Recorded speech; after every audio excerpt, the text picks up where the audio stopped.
சைத்தானுடைய பயானை திருக்குர்ஆனிலே கேள்விப்பட்டிருக்கிறீர்களா? 14வது அத்தியாயத்தின் 22வது வசனம்.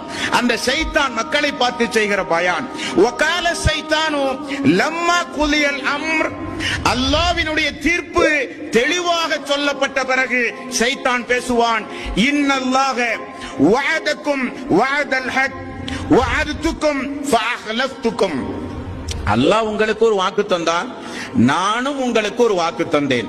அல்லாஹ் கொடுத்த வாக்கில் அல்லாஹ் உண்மையானான், நான் என்னுடைய வாக்கில் உங்களுக்கு மாறு செய்து விட்டேன். சைத்தானுடைய பயான். மக்கள் எரியிற அடுப்பில் எண்ணெயை ஊற்றுவதை போல வெந்து நிற்கிற மக்கள் மத்தியில இவனுடைய ஒரு பயான், சிறப்பான பயான், சிறப்பு சொற்பொழிவு. அல்லாஹ்வும் வாக்கு கொடுத்தான், நானும் வாக்கு கொடுத்தேன். அல்லாஹ் தன்னுடைய வாக்கில் உண்மையாளன் என்று இப்பொழுது நிரூபித்து விட்டான், நான் என்னுடைய வாக்கில் உங்களுக்கு மாறு செய்து விட்டேன் என்று சொல்லுகிறான்.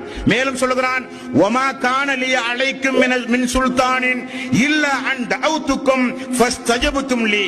நானும் உங்களை அழைத்தேன், அல்லாஹ் உங்களை அழைத்தான்.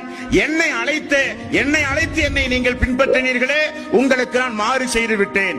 என்னுடைய அழைப்பை ஏற்றுக்கொண்டீர்கள் என்பதை தவிர இந்த நாளில் என்னை யாரும் திட்டவெல்லாம் கூடாது. யார்? சைத்தான் சொல்லுகிறான், யாரும் என்னை திட்டாதீர்கள்.